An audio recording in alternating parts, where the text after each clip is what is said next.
And all right, how's it look? Is it on? It says your current live streams. I'm not seeing anything on it. Oh, there we are. Man, I can't wait to get a haircut. Me too. I'm serious. This thing looks horrible. I didn't shave my head just for this today. So, guys, look at this. All right, guys, thank you for joining us today. So this is our 11th live Q&A. So we'll have some of the same people, I'm sure, and some new folks. If you're watching us on YouTube, this is where we answer questions for the Body Language membership folks. We got a bunch of folks in this Body Language membership, and we cover all kinds of things. We do interviews in the interrogation room. We do classes. And then sometimes we'll go out on YouTube and look for questions there as well. Just depends. Most of the time we're answering Body Language membership folks' questions, but sometimes they ask us to look in as well. So if you're on the YouTube side, that's Scott's YouTube channel. I'm going to put all those out on my channel as well. But know that we may or may not come to those questions, and come join us on the Body Language membership. We're having a lot of fun. We got a bunch of good folks in here and ongoing discussions and new stuff. So, Scott, you got some questions? I'm looking, man. Okay, here's one. What are the differences in adapters and illustrators? You want me to jump on that one? Yeah, go ahead. Yeah, so adapters are the thing that we're most likely to call a nervous habit, or the thing that a person does that kind of makes you nuts. I always just say an adapter is a way to release nervous energy, or a way to make the uncomfortable comfortable, or the strange comfortable. If you think about the way people release nervous energy, it can be any way on earth, from playing with my nails, to twirling hair if I had it, to rubbing under my eyes, to tapping a pen or flipping your foot. It can be any way you release nervous energy. And once you get to where you've done it for a while, you get your own kind of brand of doing it, and it can become a habit. So, for example, you'll see people do this, and then it's just a habit, unless they do it at a time that they are in a bind and they get some kind of nervous energy. So that's the adapter. It's a way to make the unfamiliar familiar, and it's ritual. You see animals, if you put them in a cage, will pace because they release nervous energy. It becomes ritualistic. An illustrator is what I do all the time. Scott always says, if you tie my hands, I can't talk. I'm illustrating what my brain is thinking when I'm talking to you. And it's simply a way we do that. You can do it with a pen. You can do it with your head. You can do anything that is making your point as you speak. Scott, you want to add anything? Yeah, illustrators are the way you emphasize specific words and phrases. That's the way I usually see it. You have people who illustrate when they're talking. They'll say it's a box, and they went down the street, and you have that style of illustration, which they get really detailed. But mostly you'll see people emphasize, or they'll illustrate those specific words or phrases that are most important to them in that situation. And if you're talking to someone and they're telling you a story, or you ask them a question, they're illustrating, make sure their illustrators land on the words, because if they don't land on the words, something's going on up there. They're thinking something. Doesn't mean they're being deceptive, but it's one of those cues you look for to let you know there's more going on than what seems to be going on, because those things aren't landing where they should, like that. All right. You got one? I see another good one. Hold on one second. Let me read it instead of just saying what it said. This one is from James. Hi, Scott and Greg. My main place to practice body language skills is my workplace, a large care home for the elderly. Reading body language is useful for helping the home residents and colleague interactions. However, as the work is often very busy and stressful, I find it hard to practically switch on any body tactics knowledge I've got. Any tips on focusing body language reading under stress? Scott, you want to start on that one? Or you want me to? Oh yeah. Well, when you're stressed and you're looking at someone, you usually zero in on it. Means something's going on. I understand where you're coming from when you're dealing with with an older person. I totally get that, because in that situation you want to see if their cognition is there. You want to make sure they're not telling you something that isn't true, or that they remember doing something that they said they did. Did they take their pills? Did they actually did so and so call? Did you do this or do that? So you sort of, as if you're under stress, you'll zero in on just looking at them, but you got to look at the whole picture. You have to look. That's the toughest thing about body language and understanding what you're seeing in someone's behavior, you have to take into context, put in context everything that's going on around the situation. If you're in a place where there are a lot of people, then you've got things going on around you. How's that affecting that person and what you're doing? What are they doing? Are they looking at them going like this? Or are they looking at them going like this? And if that's the situation, what's happening with the other people? Is there something distracting this person you're talking to? Is there something distracting you? So paying attention to someone under stress in that situation, sometimes it's tough, because you've got that's not the only person on your mind. You've got other things on your mind as well, as you're trying to listen to that person and make decisions about that situation. Greg, you want to add anything to that? In terms of being under stress and trying to come up with new ways, because your thinking brain doesn't work under stress. We all know that. It's what fight or flight does, is it turns off your frontal cortex and gives you back that, I always say, cat or animal brain, that reactive brain. So take a single index card and write down on that index card one thing you want to study that day. That makes it easier to look for things. So instead of making it about trying to learn everything at one time, make it an Easter egg hunt. Say, today I'm going to look up adapters. An adapter is a good indicator a person's uncomfortable, and just look for adapters all day that day. Another day you may say, I'm going to look for illustrators. Another day you may look for facial muscles. Whatever it is, make it an Easter egg hunt for you, and it'll become a game, and you'll pick up things slowly. And if you do it that way, you'll be surprised how quickly you pick it up. Just pick the 5, go after the 5, and go one day. One day it's adapters, one day it's illustrators, one day it's regulators, and just go after it that way. It'll turn into a game, and it'll make it a lot easier for you to pick it up. Yeah, that's actually a great approach. I don't have anything to add to that. So, all right, what's the lowdown on eye movement?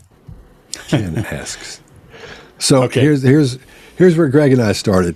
I couldn't find any research that validated any of it, and everything was from NLP and these other things, which come to find out were only studied by those people that were doing NLP, and that's where they were saying, this is a fact. So I had a real problem with that.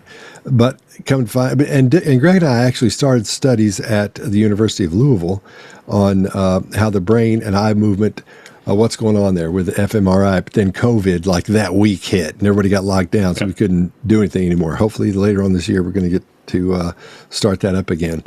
But there are some things to take into consideration when you're dealing with eye movement, because people do move and they do look around.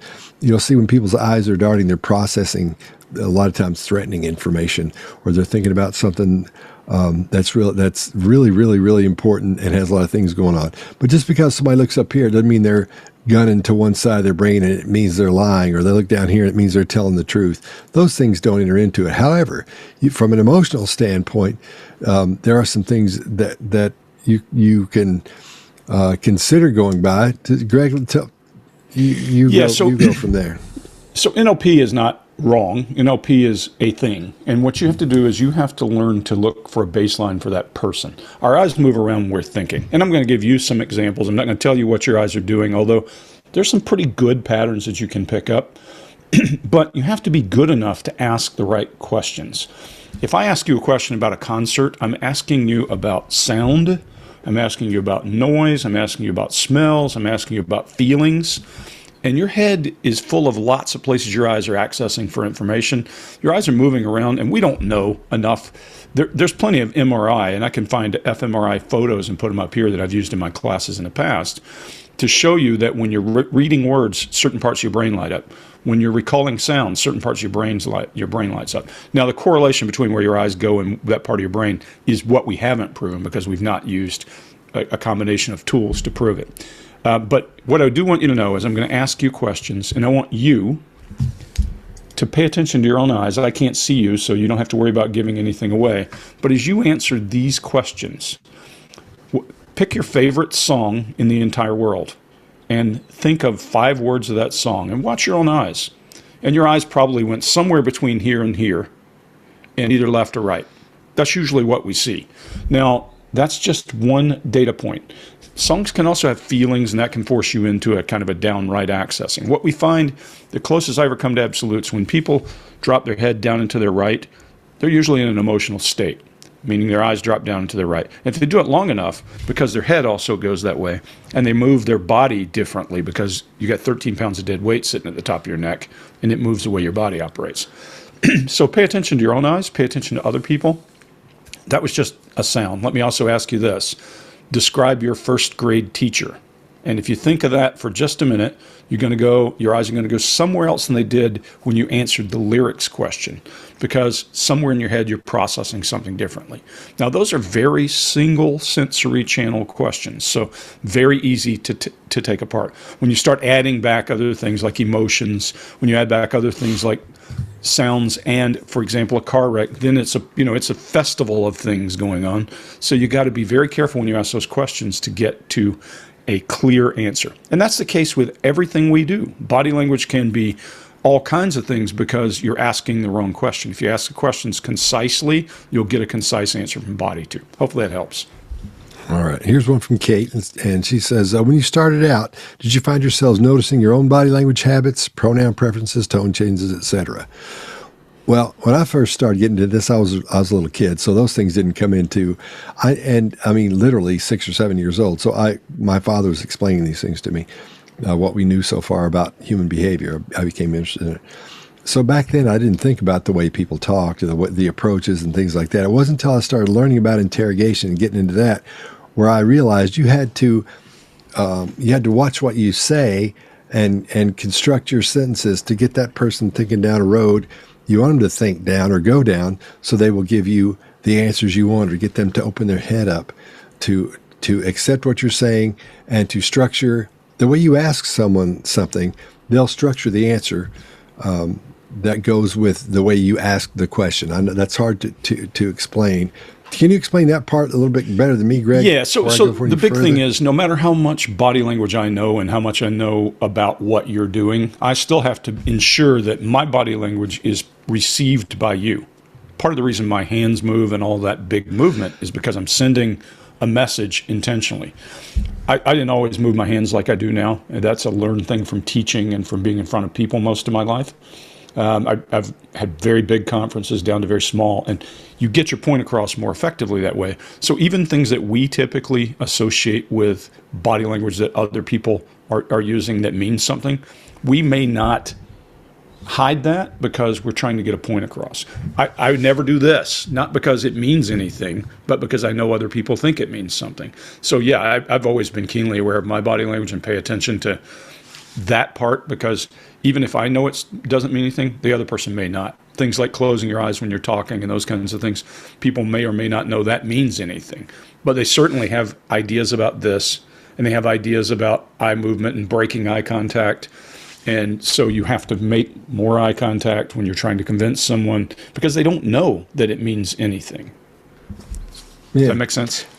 Yeah. Yeah, perfect. Hopefully and helps. so getting back to that, I started paying attention to how I would talk about things to get that person to give me, or to get them in the headspace to give me the right answers I needed as you go to what's called boxing them in. So they have to say, they can't work their way out of the puzzle you've created without being honest with you. How's that sound? Yeah. Hey, Scott, somebody out on YouTube, this is a question that we probably do want to answer. Somebody on YouTube just put up a note. How do I join the Body Language membership? You want to tell folks how to do that? Oh, yeah. Just go to bodylanguagemembership.com. It's that simple. Bodylanguagemembership.com. And we do these. We've been trying to do these as often as we can, these live Q&As. We're going to do one a month. Then we started doing them once a week. And then a lot of things have come up lately. We've had to travel and do some other things. And so we haven't been able to have them every week. But we're trying to have them as often as we can. We have a course in there, a mini course. So if you're not familiar with body language, you come in and you'll take that and you go, oh, at least I get the basics of what's happening. And it's parts of some of our other courses like Body Language Tactics and the True Crime Workshop to give you an understanding, the basic understanding of what we're talking about in there, because we have some pretty smart people in there so far.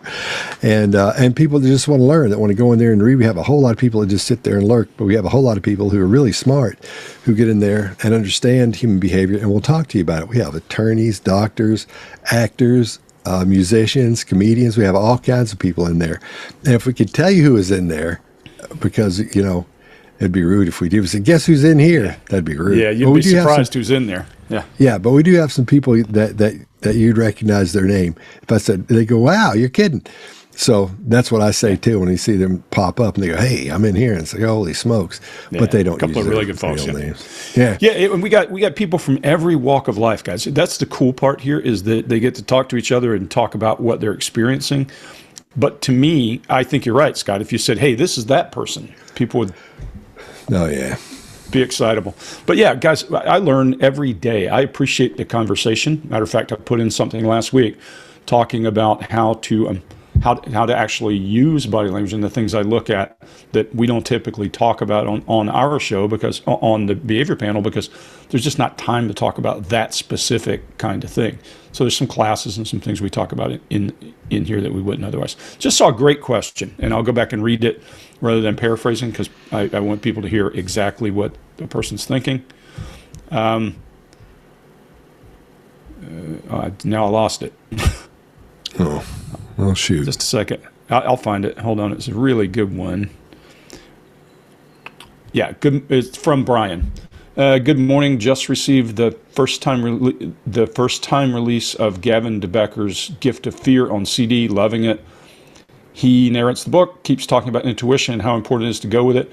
Have you, or can you, give an example how it's helped you in interrogation? Have you ever disregarded it and paid a price for not going with it? I'll tell you this. For me, I was afraid, honestly, to learn body language because I thought it would mess up something that I always had a knack for, and that was this kind of instinct for what to say. And I've had people say to me more than one time, "How'd you know to say that?"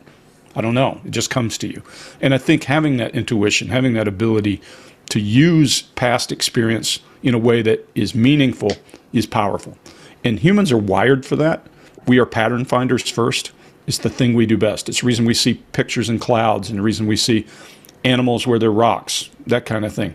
So take advantage of your brain for that. You have to be careful not to use bias in that process, because bias is pattern finding too. Our brains figure out what's worked for us. So you got to be careful not to be biased in the process, but also to think, hey, this is a gift for me, and try to use it. Some people don't have that gift and don't know they don't have that gift, and so they say stupid things to people thinking it's the right answer. But yeah, great question. And for the most part, I've always used that intuition in my interrogation approaches. Yeah, it's really important. And once you start relying on, but the thing is, you've got to be careful. You just can't go with your gut all the time, because sometimes you'll be wrong, you know? So you look at body language like this. My buddy Sean Glinter describes it like this. It's like golf. If you're really good at something, and then let's say at playing golf, and then a golf pro, you hire somebody to come in and teach you how to swing better and how to get longer golf hits. I don't golf, so I don't know what the terms are. Then he comes in and he shows you how to swing and stuff. And for like the first 3 months, man, your game goes right in the commode. But soon after that, once you get these skills down, you start learning how they work, and you can work them into what you do already. Then your game changes, and your golf. I don't know if do you want a high golf score or a low golf score? You want a low golf score, don't you? Yeah. Yeah. So then you have a lower golf score, I guess. So I shouldn't use that simile or metaphor because I don't know the details. Scott of golf. Sports Advice. That's right. It's kind of like Scott's mechanical advice. That's like all that both could fit on these little 2x2s or whatever those things are. Okay, Lois Diamond has a great question. She says, "Hello, Greg and Scott and all panelists. How do you let's see. How do each of you manage your personal biases? How do you manage the personal bias you have? I'm aware it's harder to spot deception in women. I have some personal bias and I'm working on it. I'd be interested to know if you have ever had similar problems, and if so, how have you overcome it?" When you go into, let's talk about interrogation for a second. When you go into that, you got to throw all your biases out the window, no matter what it is. You have to go in because you have a job to do, and you're thinking, I've got to talk to this person about this. And maybe people who wear hats like this aren't very smart, or maybe they're really smart, or maybe they vote this way or they vote that way. You can't use any of that. You can't go into any of that, because you have to go right down this little line of questioning. Then once you get some answers that you need, and you throw some things into the mix that may have them spout off something about politics or spout off something about somebody not being really smart, then you can start using those things to your advantage. You can side up with them, or you can go hardcore against them, depending on what you need to do. But your biases, you got to throw all that out the window, because you've got to be able to be very fluid in that situation. Greg? Yeah, I had a great conversation with John Nolan a couple of weeks ago. We were talking about one of the worst biases you can possibly have, and that's thinking you're smarter than you are. That's getting to know self is important. What made you successful might not make you successful tomorrow. So one of the things we were talking about is Americans grow up in a culture where we perceive ourselves to understand everything that's going on. But often if you go to a culture where there's a despotic government or a complex problem, people have to learn to be duplicitous, meaning they're being honest, but they're also not forthcoming with information. And those guys can sometimes outwit you very easily because they've got one impression to put up front and another one that they have to use to survive. And that is, in its own way, the worst of biases, is that you are smarter than you think you are, or than you actually are. So getting in front of people and trying to learn from their side will get rid of your biases. If you listen to what people are saying and what they're not saying, often that will help you with your bias, because what they don't say is as important as what they do say. And a lot of times, if they're not saying something, it's because they perceive that you are judging them or that you are a threat to them. I hope that's helpful, but we probably should do an entire thing on bias, Scott. That would be a good one. Let's put a micro course together on bias. Okay, we'll do that. That'd be a good one. Here's another one because from we get Kate. that question a lot. Here's one from James. We'll get to you in just a second.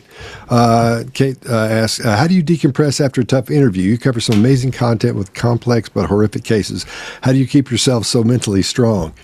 Well, as horrible as this sounds, when we're coming back from some of those, and this is a perfect example, when we're doing our behavior panel show, when we come back and we're laughing, we're not laughing about, I can't, sometimes I can't get rid of that in the edits, but sometimes we come back, we're laughing because after that we'll go to somewhere completely different and start goofing around with each other, doing something else, because you don't want to keep that stuff in there, man. It gets, it can get tough, like Greg, like every Sunday. I'll just tell you guys, I hit a case a few weeks ago that we will not cover. It just was so horrible, and I'm even going to talk about it here, that the reason we didn't do murders for 4 weeks, is I just said, I got to have a break from this. I was on a Saturday morning digging through videos, and I happened across one that was just too horrific even to mention. And, so we went away from it. And then we went to these old cases we know well for that reason. Now we'll get back to some murder and that kind of thing. But my Saturday mornings are often watching 4 or 5 people who've murdered family members or done something horrific. And Scott's dead on. That's the reason we're laughing. We're talking about other stuff. But you have to be able to turn that off. Mm-hmm. If you're not, then that's all you think about. And guys, God bless police officers. I say this all the time. Because if all you deal with are people who've committed crimes, then everybody's committed a crime to you. And those, it's a hard job for those folks because they can't walk away from it. They're out there every day. Whatever your opinion of police is, realize that people change because of what they're cooked in. And that's a tough, tough thing for police officers, and I know plenty of them, to disengage that and to keep their biases at bay. It's harder by far because they're dealing with, as one of my buddies said, I'm dealing with not 1% of the population that should be isolated and keeping them away from the other 99% of you. And that's the only people I deal with. That's a tough life. Yeah.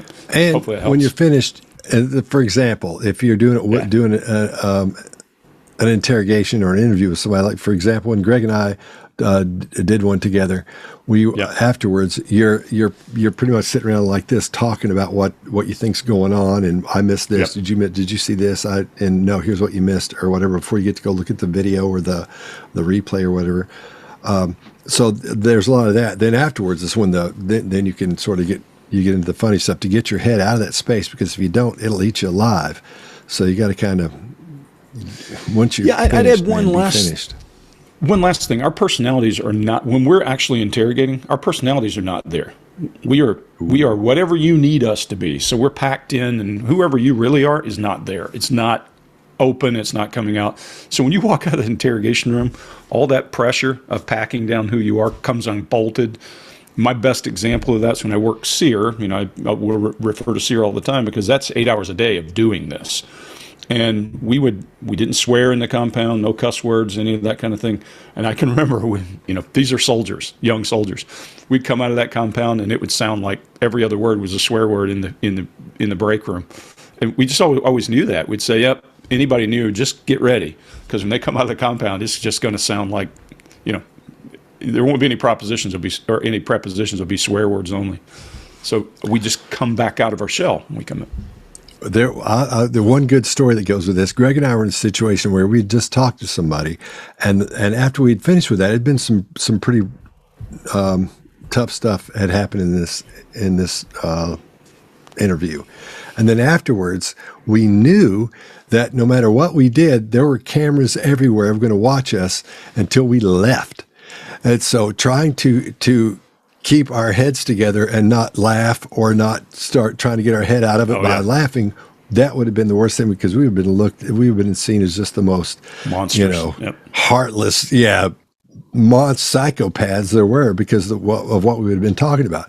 We were mic'd up and everything, so we're just standing there going like this. Oh man, so it is a lot of weather we're having lately. It doesn't look like rain, but I don't know. It may rain. Is there hot chicken around here? Let's check that out. I think they have one here. If it's Korean food, we can do it. And so it was all this weird conversation that we'd never talk about or never have, So and that's when knowing body language matters, because we're cueing each other. Yeah, exactly.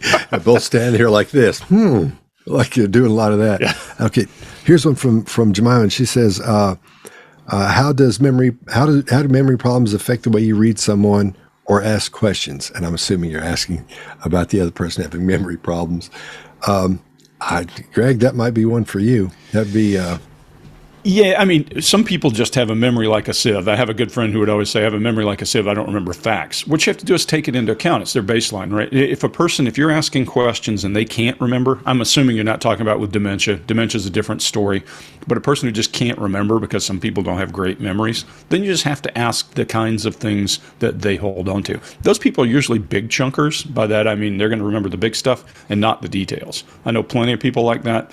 It's the reason we talk about people being big chunkers versus small chunkers. If it's dementia, it's a different story, because I've not dealt a lot with dementia, but I know that facts are not sticky things, and they start distorting things and putting them together.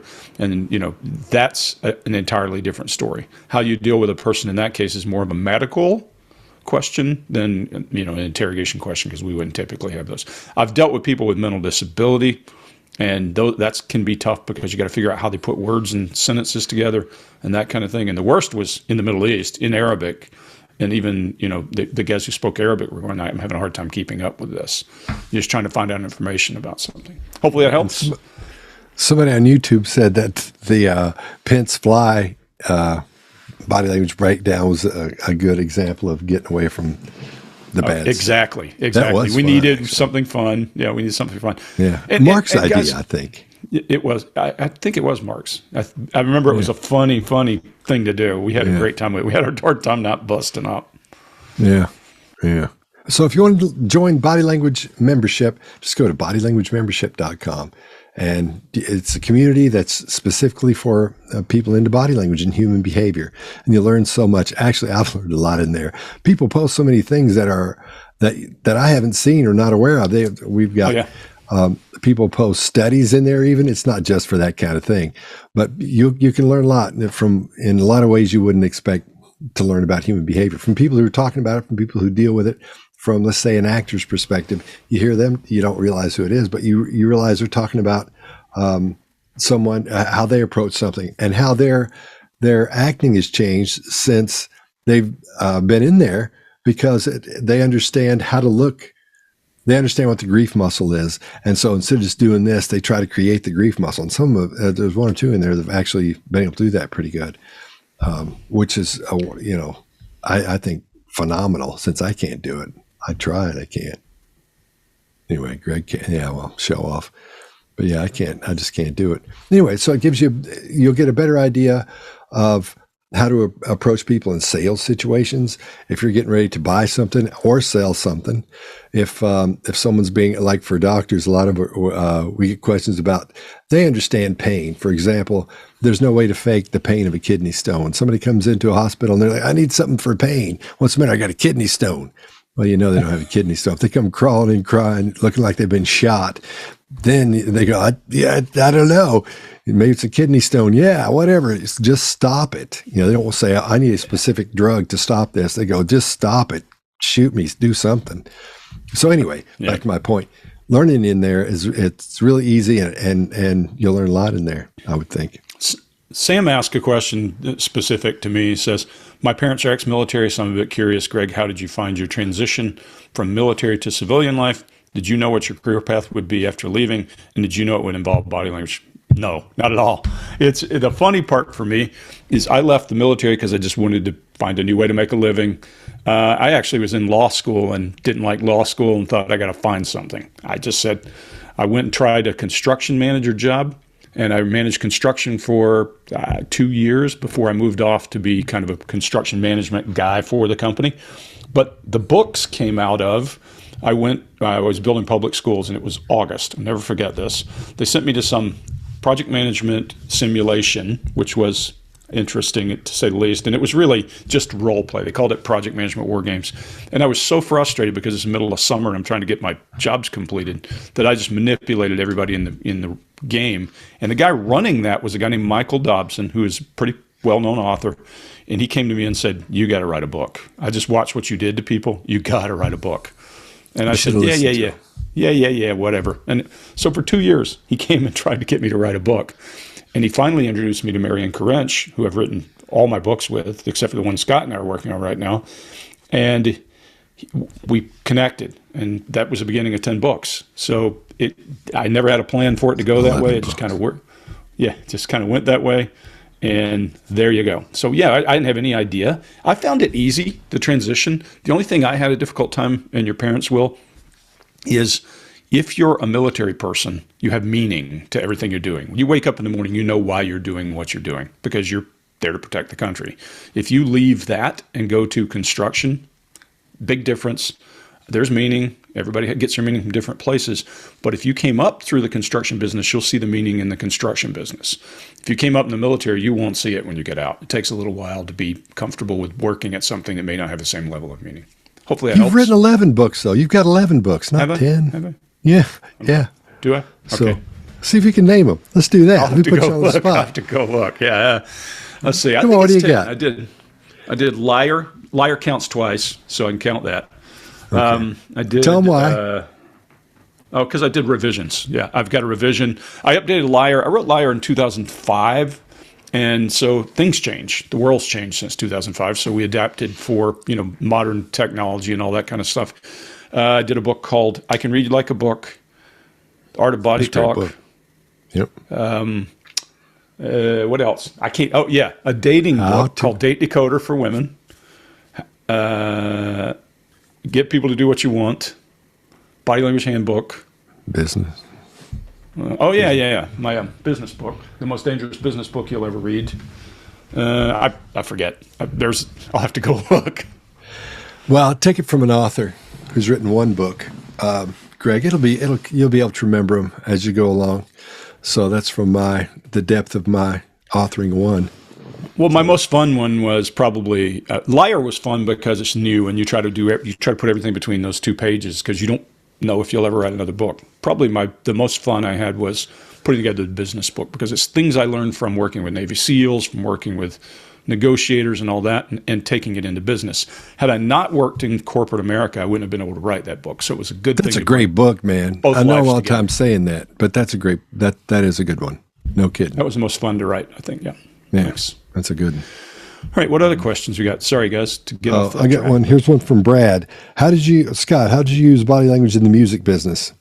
Well, just like in any other business, except in there we had to pitch acts to bands to record labels, and so I was always the one that had to go pitch or had to go talk about the bands and stuff because at that point in my life I had gotten to where I could use my skill set to our advantage, and it worked really well. We did really well with a few acts that did really well, and in production as well, because I was a record producer for a long time, along with doing this, and to be able to communicate with musicians, to get them to do not what you want them to do, like you're some kind of puppet guy, but to get them to see the best in themselves and have them believe that when you see something in somebody that they don't see or they don't hear that they do well, and you say, no, here's what you do. And when you can get a chance, and this is another way to use illustrators. When I'm talking to someone, when I would get in those meetings and want attention, I want to keep their attention, one of the things I would do is I would make a little box like this as I was talking to them if I was sitting. And I would do this, and I would get them in this box so it wouldn't be tough to look away. And as I talked to them, instead of using illustrators to talk about things like this, I would use things to bring them in. Not like this all the whole time, but very subtly as you talk, you kind of do that, and it's almost bringing them in, asking them, almost pulling them toward you, like you're trying to pull information out of them. And that gives them the impression that you want something from them. But as you talk to them, I realized early on that as I talked to them, if I looked like I was listening to them, then they were more open to what I had to say. So I'd cock my head to the side a little bit, and I would get my eyebrows up. And as I talked to them, I would shake my head yes, and every now and then, and pull them in toward me a little bit as I was talking, and keep my eyes like this. That way, their brain goes, oh, this guy's. I'm talking, and their brain gets the impression they're giving you something instead of taking something in. So they're wide open to everything. They're not trying to think of something to say after that. They're listening to what you have to say. And I found that tool, that little piece, works in everything from interrogation to selling something to pitching something. I use that across the board, and that comes right out of the music business for me. Anyway, so there's that one. A couple of good questions. One's a comment. Or actually, Sadie asked, can you give us more gifts to analyze it into the next behavior panel episode? It's really fun. Sadie, I'll promise you we will add some of those in, but I already know what we're doing next week, and we won't have one in next week's. But yeah, we'll get to some of those. I think they're good. They give people a chance to contribute. And I love doing those. It was good, too, to have Diane Downs. That was a good one because she had so much rambling you could go at it. Yeah, Byron Jaffe has a question, or Brian. I always call him Byron. Dang it, man! He's told me, dude, it's not Byron. Sorry, man. Well, I think he thinks that your new name for him is Byron. So I don't. Well, going back to the reason I wanted you to do this one, I'm dyslexic, and everybody goes, "Oh, I'm dyslexic." I really am. So is Mark. So it's not just me. And this is sort of a long question. If you'll get in there, it'll take about 4 times less time to get through the question than me reading it in this font. Okay, you want me to read it? Being so versed in behavioral science and a vast knowledge of related sciences, your closeness confirmation bias caused friction has your confirmation bias caused friction with someone close to you that you realize after the fact? Can you give an example? I know I'm going through it currently, not letting a person finish their statement because I believe I know what they're going to say, and I finish it by stepping on their statement, or for that matter, interrogated someone who constantly did it to you and what you did. So that, I think, Brian, is a complex one for all of us because you think you know what they're saying, and especially if you work in business, because you're all talking about the same topic. I have a difficult time when I'm in business and we're all talking about the same things that, I got it, so we can get through it. One of the best work relationships I ever had was with a CEO that was the same exact personality type. And so we both knew the same things. In 15 minutes, we could cover weeks of work. And it was a plus. There's my fingers again. It was a plus. It was one of those things. But it's not always a plus, especially when you're dealing with people who are coming at an angle that's very different from yours. And that's where we get the benefit of other people, of different personality types, of diversity in a team. So we have to be careful with that. And sometimes coax. The most powerful way to do it is to stop and ask questions. And sometimes it helps if you ask the question of a person that gets them to give you the information in bits rather than a long drawn out sentence. Long drawn out sentences are often when we step on them because we think we understand the end of it. But if you ask questions in smaller bites and let the person give you iterative storytelling, it helps. Scott, you got another advice? I'm looking. Let's see. One of your books is How to Become an Expert on Anything. Thanks, Sam. I've forgotten that one. 2 hours. Yep. Yeah. That actually came out of a conversation with a friend who was changing jobs and becoming a project manager for intelligence. She said, hey, what advice could you give me on becoming an expert? And I always say, when you interrogate prisoners, you have to become an expert on what it is they do fairly quickly. When you're an Army intelligence guy or you're an intelligence guy, you may get a person who is a chemical weapons expert. And if you don't know anything about chemical weapons, you got to study pretty quickly. So you learn to pick up the right framework to ask those questions. You don't have to know everything. As Don Landrum, one of my mentors, often said, a stupid man can ask a brilliant man enough questions to make him look like a fool. If you know the framework to ask those questions, that's the way you got to look at it. Okay, Erin Chase has a good question. She says, what are your morning routines? So I'm going to assume that involves, or that's talking about how do we, when it comes to body language, what are our morning routines to keep us up to date, I guess, or keep us educated on it. Yep. I'll go first. First thing I do is I have a Kindle. And so what I do is this thing called Readwise, and I talk about it in the membership. I've got a whole thing on it in there. And what it does is when you highlight things in Kindle, it goes to Readwise, and the next day, all the things in all your books that you've highlighted every day, you can have it sent one time a day or twice a day. It'll send you 5 or 6 of those things you've highlighted that you can go back over so you don't forget them. So I make sure that's one of the first things I do. In the mornings, I try not to get on my phone for about an hour.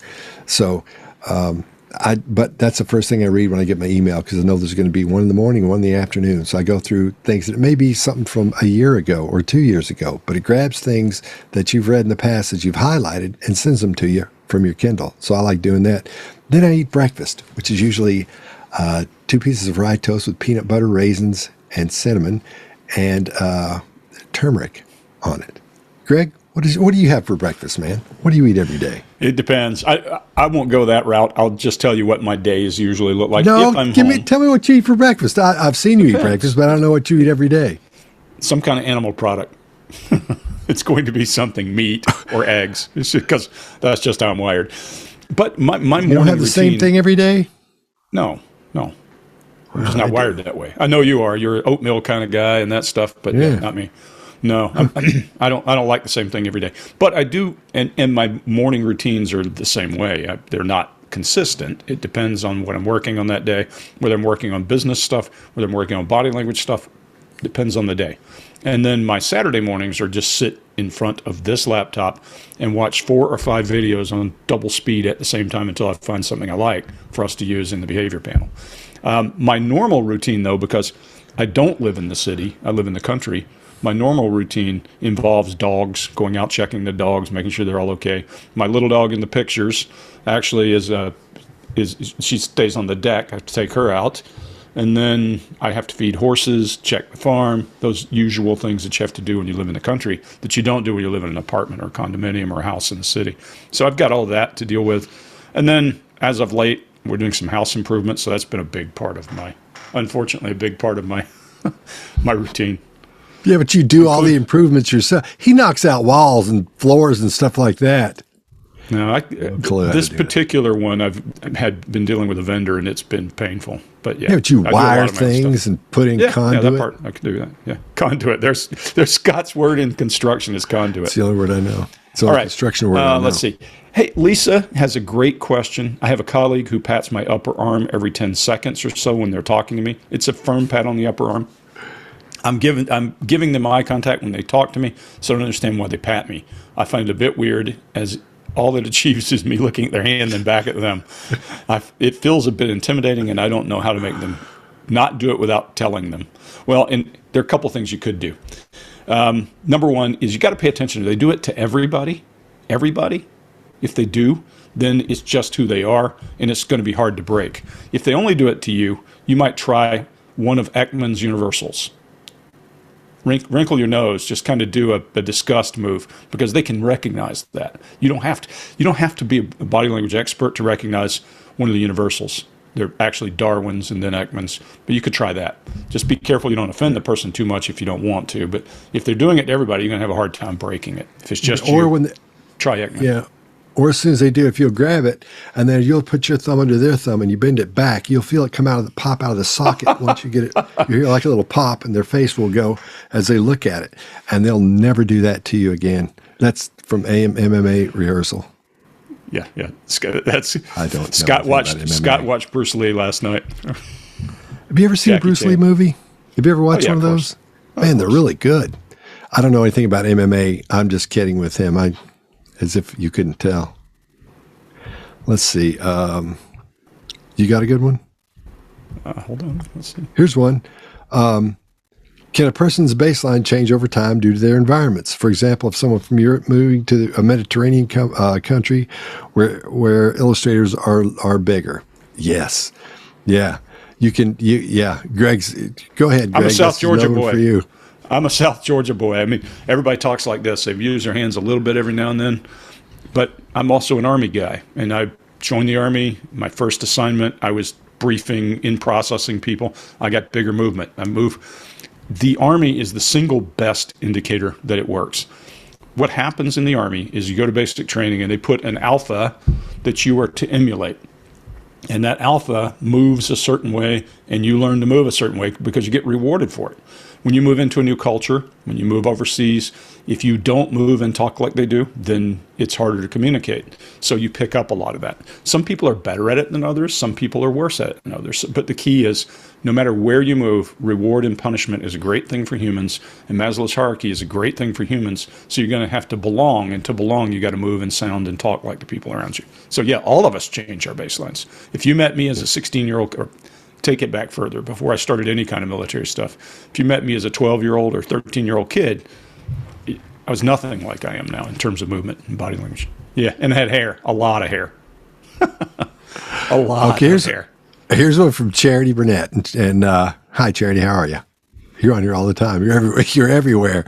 It says, she asks, most people find power pauses awkward, yet it is a great communication tool. These uncomfortable silences are strategically used in public speaking to hold an audience's attention. In interrogations, you use the power pauses to interrogate your subject deeper, or to dig deeper, to reflect, or to give them a sense of control. I wonder if this is what successful interrogators do just before criminals confess. Actually, that's a great question. And it's not just a power pause. If you want to see if someone is, one good thing about that is if you're talking to somebody and you're not sure. I just had a situation where I did this, and the person will give you a little information. They'll say something, and if you just wait and just sit there a second, keep waiting and waiting for them to answer, there's that uncomfortable silence, and that's what you're talking about, that awkward pause. Sometimes people don't do it right. When speakers don't do it right, they'll say, and that's why the sale is so-and-so. And they'll wait, and you're just like, oh, that's so cornball. You got to do it. You got to do it right. Now, when somebody does that to me, I never say anything. When there's that long pause and they say something and they wait for me to, and I know they're not finished, or if I say something and I'm finished and they keep looking at me, I just wait and keep looking at them too. A lot of times that'll happen on the phone. You'll have that. A lot of attorneys will do that. They'll ask you a question, you'll say something, and then there won't be anything happening. And then finally, I just wait, because what you want to do is go, are you still there? Oh, yeah, I'm still here. But I always make them say that first. I never say anything. And so you do that a couple of times, they're going to cut it out, especially in a conversation, because once that happens, you give an answer and they sit there like this. You just sit there and do that too. And then you're sort of putting them on notice. What is that? A list of interrogation approaches. Right at the bottom is silence. It is exactly an approach, just what you said, Scott. It's considered a psychological ploy in that if I push you to the edge and then stop talking, it's uncomfortable. People don't like uncomfortable silence, so they're going to say something. Sometimes it's the only way to get somebody to talk. You just sit and look at them for a while, and they start talking. So that pause is powerful. When a person starts talking, if you can just stop and let them talk. Once they're moving, they get to the end of what they wanted to say and you don't say anything. It's uncomfortable. It works. Some people let that go on a long time. At Sirius Satellite, if you have Sirius, you'll never hear, more than an 8-second pause of silence in there, because what they do is if there are 8 seconds that go by when nobody says anything, there can be sounds or music or something, and that will knock the 8 seconds, that'll stop it. But this clock starts when every time there's a sound that stops, there's a clock for 8 seconds. And if that 8 seconds goes by and nobody says anything, then an alarm goes off and they say something's wrong with that channel, and they start going in to fix it. Like literally a little beeping thing goes off and they go in to fix it. So sometimes on radio, when you hear those people like Paul Harvey, he was the master of that. He would say something and then he would say something else.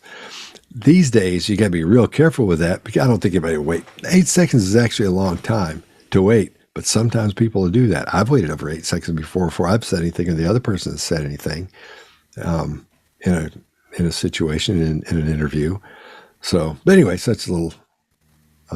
Sam asked us, could we mention that next month's book for the book club inside the body language membership is 6-Minute X-Ray by Chase Hughes. So Chase's book is going to be in our book club next month, and we just want to make sure that's mentioned so people get time to get it.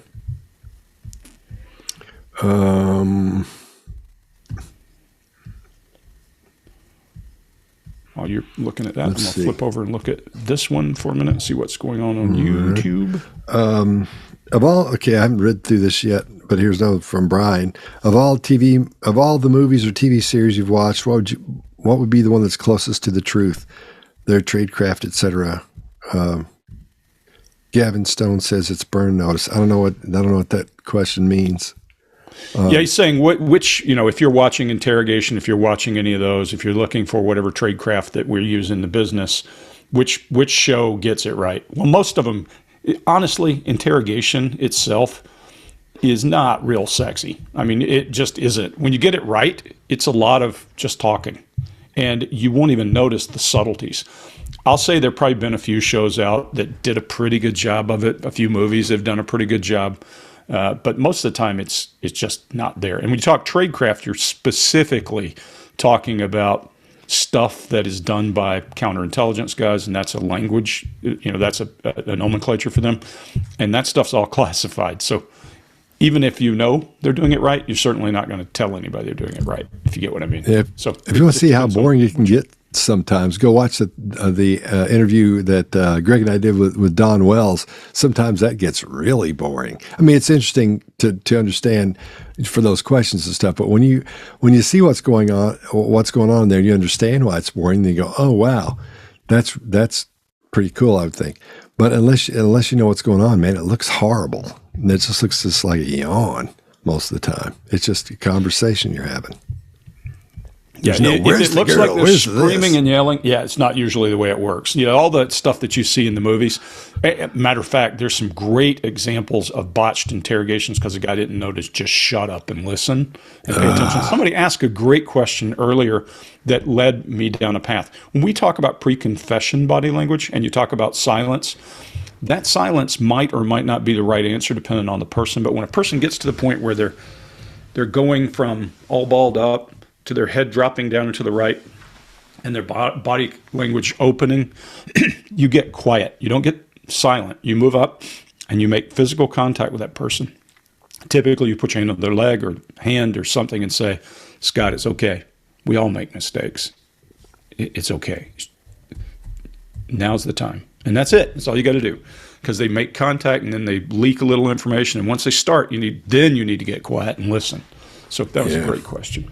A lot of those interviewers, even on the behavior panel, we always complain about that. The person will be talking and the interviewer will butt in, or as soon as they stop talking, they ask something else and get totally away from the question.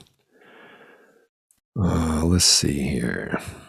And guys, even a good interviewer misses things because you're so caught up. You said it earlier when you're talking about confirmation bias, but it doesn't even have to be confirmation bias. Every interrogator, every person has a plan when they walk in. As a matter of fact, in intelligence interrogation, you have an interrogation plan written out, exactly what you plan to do. We have the approach phase, which approaches I plan to use, what's my backup approach, and by that I mean psychological ploys or levers. And then you got your questioning plan, what you're trying to get. The problem and the complexity is in the middle of trying to look poised and calm about what you're talking about, behind the scenes, your brain is going 90 to nothing. You're trying to figure out the next step. What if he doesn't turn here? What if this happens? How do I control that? How do I move to that next step? So I always said, and we got pictures of it in one of our courses, there's a duck swimming along on top of the water. He looks really calm and contained. That's what you need to be as an interrogator. But underneath the water, your feet are paddling like hell as you're trying to move along. You just look elegant on the surface. So expect that anytime you're dealing with somebody who's questioning, they're also trying to think 10 steps ahead of that guy.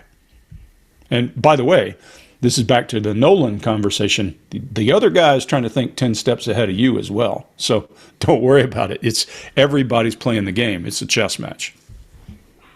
Oh, here's one from Georgina Wilson has a good question. Any advice on interviewing someone who is deaf and using sign language with an interpreter? I'm having a hard time getting a baseline. Wow, that would be tough, man. So any interpreter is difficult. Any interpreter is difficult because foreign language is the same thing. The problem is it depends on how you're doing it. If you're using simultaneous, I've not used that. I've not used somebody who's hearing impaired. But if you're using simultaneous, meaning they're talking at the same time that the person is talking with sign, it's easier because then you're seeing it in real time versus if you're using the alternating method where Scott says something and then the interpreter says something and then I ask a question and the interpreter asks that question back. So there's advantage to doing simultaneous, but it is complex for most people. And I think it would be easier, honestly, in sign than it would be in a foreign language, because in sign, they're not talking at the same time the person's interpreting or translating what they're saying. I would imagine, at least in my exposure to people who are hearing impaired, that when they're doing sign, they're also have a much more pronounced body language, because that, in my exposure to people who read lips and who use sign, is how they communicate more effectively as they're doing it. Just my exposure. Remember the first time I asked you, I've not had to do a lot of interrogations with someone who I didn't speak the same language. But the first time I did, remember it was a let's see what country it's from. And I said, so what am I going to do? I'm not going to be able to talk to this guy. And then remember what you said? You said tell the interpreter to tell me exactly what they said. Don't dress it up. Don't make it easier. Tell me exactly what they said. And I thought that was brilliant, and it worked great. Well, it's one of the instructions you have to do, and it's not only don't embellish, don't try to explain what they're saying. It's even use the same pronouns. It's important because that's an important part of the conversation. Don't say he said, say boom, boom, boom. So if the person says, I ate an apple, you don't say he said he ate an apple. You lose a lot of the message that way. Okay. Actually, Jim Pyle created a brilliant way to train people to talk. Since Jim's probably listening in, hey, Jim. Jim invented something when he was working with the folks in D.C., and it is a tool that ties to a laptop. You put on headphones. Both people who are the interpreter and the role player, the interrogator and the role player both wear headphones so they can't hear anything but what's coming through the sounds, and it jumbles their words. And the guy sitting in the middle, it doesn't jumble his words. So the guy who's role-playing the interpreter, you can hear him and both people can understand what he's saying. The guys on the other end get foreign language in their ears. It's really cool toy, because before that we had to have native speakers or someone in between the two folks, and you had to have foreign language. When I was teaching interrogation, we actually brought a lot of foreign language role players in so that our people could actually work with interpreters. So it was a pretty interesting one. Jim, Genius invention. So if you're watching, Jim, you sent me an email that said, watch this from top to bottom and don't stop. I haven't done it yet because I haven't had time to watch to make sure I have time to watch it from the beginning to not stop. So it's not that I haven't gotten your email. I did get it. I just haven't watched the thing yet. But as soon as I do, which apparently I'll have to now, today, I'll email you back. Sorry about that. But I've still got it. I haven't opened it yet.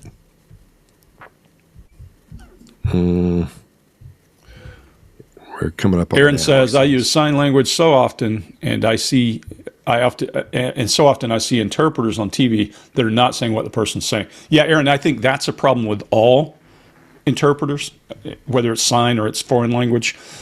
Often, I think the person's brain is so wired up in what they're trying to do and say, and if they're not an interpreter typically, and they just speak sign, there's a big difference between being an interpreter of any language and being able to speak that language. Because you need to think on your feet, listen to every word, be able to transport it. So, yeah, I could imagine you run into that. Okay, Catherine, you ask Catherine. Oh, sorry, go ahead. Let me say this real quick. If you want to join Body Language Membership, because they're getting, there's a couple people on YouTube keep asking about it, just go to bodylanguagemembership.com. and you can join there. I'll tell you everything you need to do, and you'll have the best time in there. We have a blast. We have a lot going on. When you first get in, there's a little mini course you take, and then we've got a place like this for communications and sometimes what we do is, and I try to do it 2-3 times a week, as does Greg, go in and just pull people out of there, and we have a one-on-one with them, just like we're doing here on a Zoom call. Sometimes we get 4 or 5, so you never know, because you may get a little thing while you're in there that says, hey man, you want to do a Zoom real quick? So we do that as often as we can as well. Plus, there's so much going on in there. We got a book club. We got everything in there.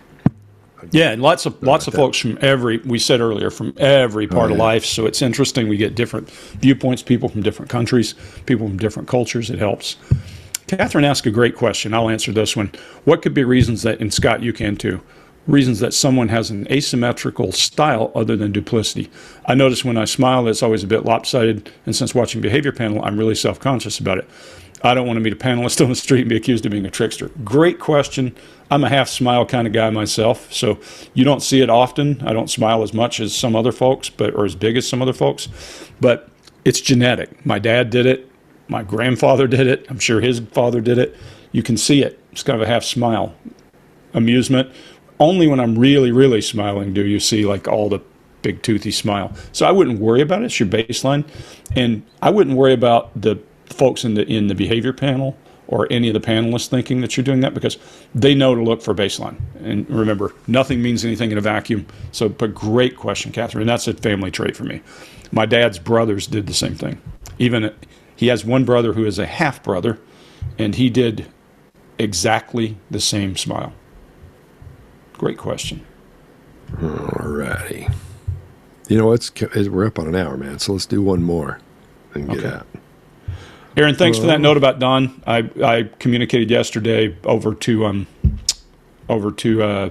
his buddy Tim. Sorry to hear it. All right. I'm going to learn sign language, man. I think that'd be important. I don't know that I have the brain for that. I think I do. I think I could do it. Yeah. I'm going to try it. I don't know where to go, though. I don't know how you learn. I'll find somewhere. There'll be a YouTube channel or something. I would think Jenna, it's a difficult thing to learn. Yeah. Jenna, actually, there are plenty. Yeah, I was going to say, Jenna, Aaron, you can point Scott to the right place. Yeah, because I want to do that. All right. Let's find one last question. Hold on. Okay. Kate, we'll set up some one-on-ones in the coming week. Yeah. The other one, guys, that I would like us to be able to do is to do some of this. Get a handful of people in there, and let's just do some of this face-to-face. Get 4 or 5 folks who can talk about things. That could be fun. Yeah. What do you got, Scott? Anything else? I'm looking. I can't find anything that's... Kate has a great question. This is an interrogation question, so we can both answer it, and this would be a great close. Kate asks, what do you do if you get stuck in an interrogation? Well, the good thing is, if you're in the world I lived in, where you're usually traveling with more than one, you have partners and you have cues, and you can signal people and bring them in. It's interesting. Some of the best interrogations I've ever done are with a partner. And we would get stuck because the role is that one of you gets stuck and the other would come in. And we would do signals, body language signals, like if I scratch my nose, come get me, help me out, get in. If you're by yourself, it's a different story, and you have to do something. The good thing is to remember that interrogation is a process, and it's built as a process so that you have outs. In interrogation, in my world, we have what we would refer to as a termination. And, overdone is termination with extreme prejudice in movies and that kind of thing. But termination simply means I'm going to tell you something to get me a break to go out and come back. And you could do it in any interrogation you're in. It quite simply goes something like this. If I'm already running an approach, I reinforce that approach. So, for example, if I'm telling Scott how brilliant I think he is and all that, and he's giving me information, and then I get to a point where I need to stop and go get more data, I'll just say, hey, Scott, man, I'm impressed. This is one of the coolest things I've ever heard anybody talk about. I got to go take care of something very quickly, and I'll be right back. But I need to go and make sure that what we've talked about, that everything we talked about happens for you, so that by the time we're done, that's waiting for you. So it's an out. You see where it's going. Now, while I'm gone, these 4 things that I asked you about that you weren't sure, I'm going to give you a few minutes to think about that because you said you needed time to think. I'll be back in a few minutes.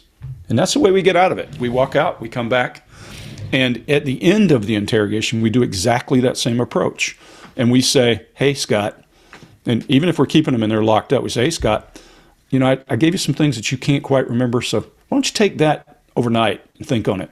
And tomorrow when we talk, I'd like to hear that information. And I reinforce how brilliant he is and all that. That's called termination. And you might do small terminations or full-size termination and finish the interrogation.